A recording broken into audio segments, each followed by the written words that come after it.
ओम शांति। आज वर्तमान समय में जो समय चल रहा है और आज चारों तरफ प्रकृति का प्रकोप है, तो इस प्रकृति के प्रकोप के लिए शिव बाबा ने, परमात्मा ने, सृष्टि के रचयिता ने कब इसकी भविष्यवाणी कर दी थी और क्या क्या बोला था बाबा ने कि आने वाला समय कैसा कैसा होगा और कब होगा और क्या क्या सावधानियां दी थी, जो आज हम वर्तमान में देख रहे हैं। कहाँ कहाँ पर क्या क्या हो रहा है वो तो आप जानते ही हैं। इसके लिए क्या भविष्यवाणी की थी, इस प्राकृतिक आपदा को लेकर पहले ही भविष्यवाणी की गई है। पहले भारत में सुनामी, फिर हिमाचल प्रदेश में बादर का फटना, फिर दिल्ली में बाढ़, जो आज देख रहे हैं। बाढ़ जो कितना भयंकर उफान पर है, चारों तरफ पानी पानी और दिल्ली में संकट मंडरा रहा है। और जहाँ देखो जहाँ पानी पानी है, जमुना जी उफान पर हैं, बाढ़ आ रही है। तो ये और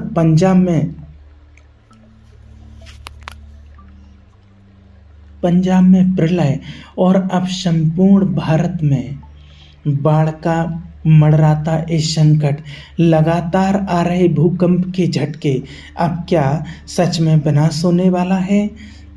तो ये बात तो हम सभी जानते ही हैं कि आज प्राकृतिक के प्रकोप कितने बढ़ रहे हैं। और इसके लिए हमारे आदरणीय सूरज भाई जी ने तो बहुत पहले ही बता दिया था और कहने लगे थे। 2015 से ही लोगों से कहना शुरू कर दिया था उन्होंने क्लासों में भी कि 2020 से 25 तक का जो पीरियड रहेगा वो बहुत ही खतरनाक होगा मानवता के लिए।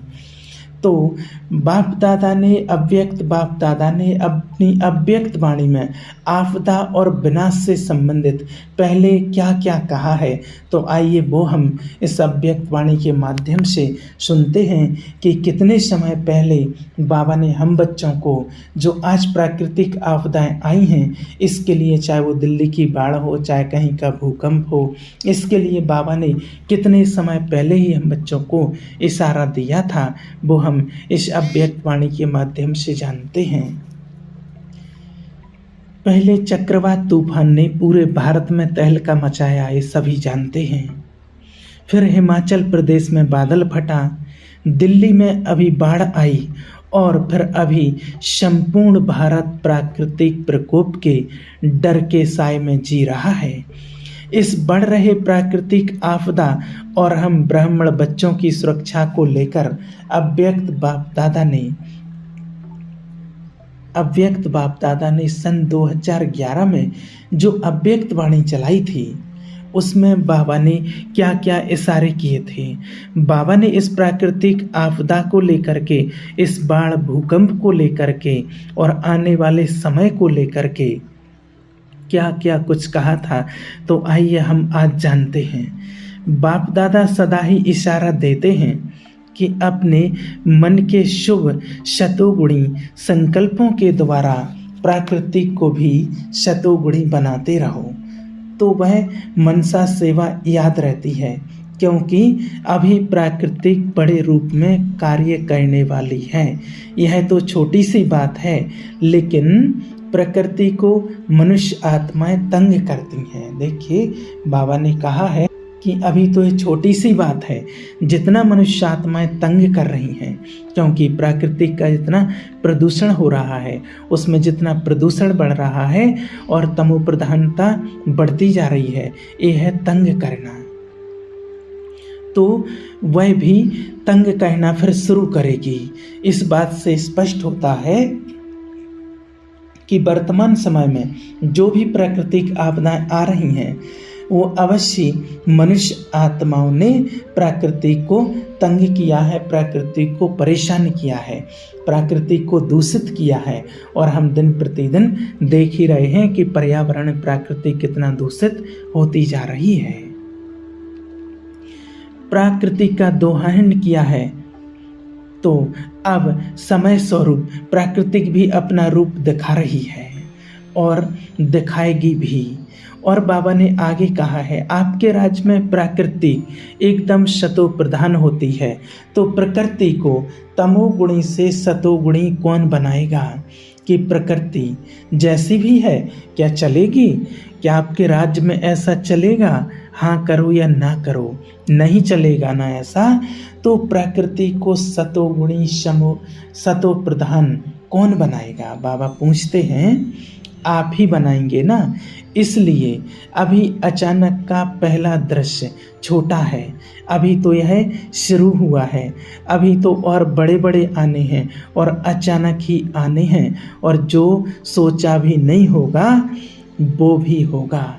तो सुना बाबा ने क्या कहा कि जो सोचा नहीं वो भी होगा। अभी तो जो ये दृश्य देख रहे हैं ये तो बहुत छोटे छोटे हैं, आगे और क्या क्या दृश्य हमारे सामने आएंगे, कितने बड़े बड़े दृश्य होंगे जो बाबा कहते सोचा भी नहीं होगा। अभी जो कुछ भी दृश्य दिखाई दे रहा है, चाहे पिछला हमने देखा है कोरोना वायरस का होना जो हुआ है वो भी देखा है, जो कोरोना वायरस होकर के गया, चाहे प्राकृतिक आपदाएं तूफान, चाहे हिमाचल प्रदेश में या दिल्ली में पूरी सड़कों पर पानी पानी बाढ़ आई हुई है, तो बाबा ने कहा ये तो सब छोटा है, इससे और बड़े बड़े आने हैं, जो हमने सोचा भी नहीं होगा वह भी आने वाला है। तो बाबा ने और आगे कहा है कि बाबा ने बहुत समय से अचानक का पाठ पढ़ाया है। बच्चे बाबा पढ़ाते आ रहे हैं अचानक का पाठ, लेकिन अभी प्रत्यक्ष रूप में देख करके अभी अपना काम शुरू करो। बाबा कहते घबराओ नहीं, बाबा कहते हैं ना, कहानी सुनाते हैं कि चारों तरफ आग लगी लेकिन परमात्मा के बच्चे सेफ रहे, उनको कुछ भी नहीं हुआ। तो अभी भी बच्चे तो सेफ है ना, पेपर तो आने ही हैं, लेकिन आपका डबल काम है, एक तो निर्भय होकर सामना करो, दूसरा अपनी भक्त और अपनी दुखी भाई बहनों की सेवा कौन करेगा। तो इस बात से स्पष्ट हो गया है कि बाबा हमें क्या इशारा देना चाह रहे हैं।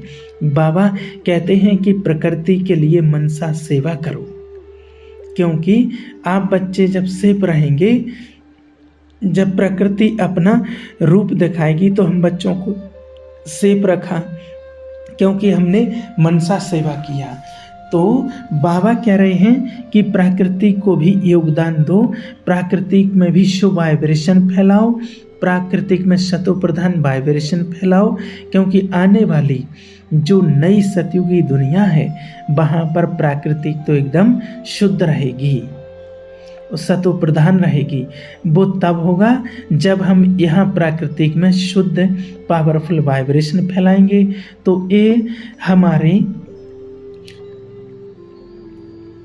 हमारे लिए भी वर्तमान समय के लिए समस्या है, लेकिन हमारे लिए टल जाएगी, क्योंकि प्राकृतिक तो अपना प्रकोप दिखाएगी, लेकिन हमारे लिए एक अवसर लेकर आएगी, एक तोहफा लेकर आएगी, हमें प्रकृति सुरक्षा प्रदान करेगी। तो बाबा ने इस अव्यक्त वाणी में जो बातें कही हैं इससे हमें आत्मसार करना है, क्योंकि प्राकृतिक आपदाएं तो दिन प्रतिदिन और ही बढ़ने वाली हैं, और ही विकराल रूप लेने वाली हैं, जो हमने कभी सोचा भी नहीं